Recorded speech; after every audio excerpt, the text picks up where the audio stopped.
Alright, gump goodness. Gump goodness.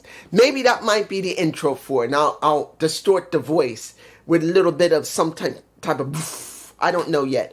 I've thought about making an intro for Gump Goodness. I've been using the Gump Report intro. If I'm not made a new intro for it, I'm using the Gump Report intro. But let's make it very clear. I have not been myself for a while. I'm not going to lie about it. Either the weather's been screwing with me, or situations that I've been living with have been screwing with me, or my mind has been screwing with me. It just happens. And I've not been able to produce the way I want. But right now I feel alright. Weather's not too bad. My back, I did hurt my back a couple of days ago. It seems to be a bit better. And the situation where I'm living is somewhat alright. So I feel like I want to produce. So I'm going to be doing back to back Gump Goodness. As many as I can produce today. I don't know if I'll make more tomorrow. If I can, what I'm going to be doing every day, there's going to be a Gump Goodness between 6 to 8 minutes long. As many as I can produce, not to burn myself out, but next couple of days, that's what I'm going to try and do if I can. And then you guys will have at least something every day, even if I don't do a wrestling review for NXT, or if I'm late, or Dynamite, or TNA, or maybe SmackDown, or just before the pay-per-views or PLEs, you're going to get something. So this video is going to be longer than probably 8 minutes. Next to the intro, and I have to explain this, I have to. So I will be breaking my rule of doing only an 8-minute video talking about the situation. Well, technically, it's just explaining it, what I'm going to be doing for the next episode, so it won't be considered the part of that 8 minutes. So, first, let's do Sting. Sting went to a Comic-Con, and he met up with, her name is Denise Saseo. I don't really watch her. Now, I want to make this very clear. And this started at 2 minutes and 6 seconds, or 5 seconds. I want to make this very clear. I don't normally look at absolutely every wrestling reviewer. And I'm more than a few times people say, you should watch this person, you should watch this person. I don't watch a whole bunch of people. Yes, I've seen the Sleg Daddy of Off the Road Show Central. I've seen him for years. I've seen Off the Script with JD and Jesse. I've seen the Solid Monster. That's pretty much it.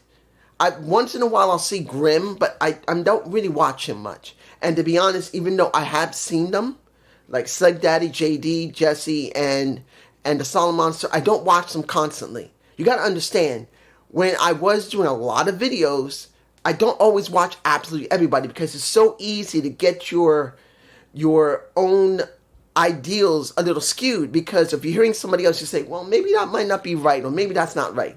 So I don't always watch them. I may watch them after I make my video, but not all the time I watch them, because I don't want to just sound like I'm a broken record to everybody else. I always try to be myself. Unless I really feel like something's going on and I should check, or someone talks about it, like if someone says JD says something, or Solid Monster, I may take a look, or I may heard that there might be something going on, and I may check to see what their perceptions of it, because this would be part of a Gump report, and I would give my point of view, but during reviews, I don't. I just don't. Now, Sting was with Denise, and he spoke about what happened going to these Comic-Cons, and he's like, well, guess what? I'm loving it, because he's done it for 40 years. He may be retired, but he's still traveling around a lot, still doing like maybe Comic-Con, still doing some type of events that's not wrestling related, him going in the ring. Just showing up as a former pro wrestler and doing these types of shows, getting this. He didn't say how much money he's getting. Boy, he must be still getting paid a bit. And there's nothing wrong with that. There's nothing wrong with a former pro wrestler who's the most famous wrestler on the planet, Sting, going to these Comic-Cons, going to these meetups, going to these festivals, whatever, and he's being seen by the fans, and he's making bank. There's nothing wrong with it. He's not wrestling anymore. He's got to make money in other ways. Now, even though he said he loves real estate, and when he finally finishes doing what he's doing, and I think this Comic-Con was his last Comic-Con he's going to be doing as a pro wrestler. He's going to be fully retired. He's not going to go to meetups anymore, I think, generally, because he might be going to meetups constantly, getting into a car than getting into a train or getting into a plane, going to a meetup, going to a Comic-Con or a WrestleCon or whatever it is, meeting fans and signing autographs. I think this might be the last one, but I'm not sure. When he was talking with Denise, he did say this would be the last one for a convention, for a comic convention, because he went to a comic convention. He talked about how he loved hearing the fans talk about for the last 40 years when they were little kids with their mom, their dad, their grandparents, their brothers or their sisters, watching him wrestle and making a moment that helped them or gave them something that made them happy. And he said, and I'm not 100% quoting, but he made it very clear, when you're in it as a pro wrestler, you're trying to make a living, you're trying to make some money, you're trying to live, but you really don't know what it's like until after you retire, what effect you make. And he's right, that does happen. You never know what the effect is for a pro wrestler until either you can't wrestle anymore or you retired. And either you decided, well, I've done enough. I love wrestling. It gave me enough money. It gave me what I needed in my life. But I got to move on now because I want to do something new. Or I'm injured. I just can't go anymore. Like Homicide, he can't wrestle anymore. He's got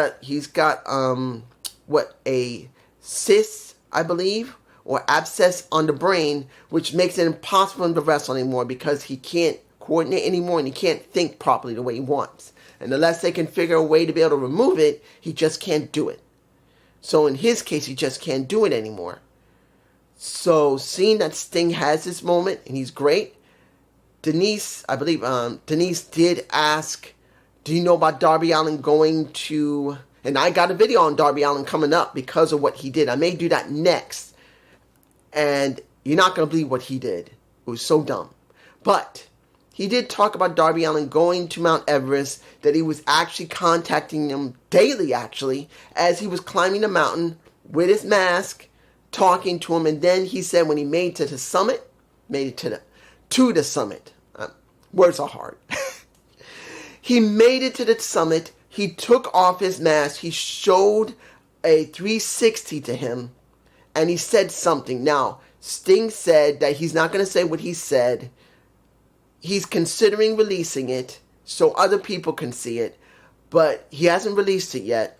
But if I had to take a guess, because Sting really made a very strong impact on Darby, I think Darby and Sting, this is me, as far as I'm concerned, Darby and Sting are going to be friends for life. I believe he's going to contact him for the rest of his life, not just to ask him questions about what he still thinks about pro wrestling, his knowledge of pro wrestling, or just to be like a father figure to him, because he doesn't have one. Darby never had a strong father figure. He had an uncle that died in a car wreck. So for him, having Sting there would be like having a second father. And that means a lot. So essentially speaking, this is what we got with Sting. He doesn't watch wrestling, and he doesn't watch his own stuff. He also said that with Denise. I believe I'll leave a connection to the video of Denise in the description below. Yeah, I think I will. And you can see it for yourself that Sting says it very clearly. He doesn't watch himself wrestle. He's had clips sent to him by family, friends and family, but he doesn't really watch himself. And that means he probably doesn't watch pro wrestling anymore. He may maybe look at snippets once in a while, but he's not into wrestling now. He's just done. And there's nothing wrong with that. But it's just me. I hope you enjoyed this gump goodness. Peace. The next one will be Darby Allin.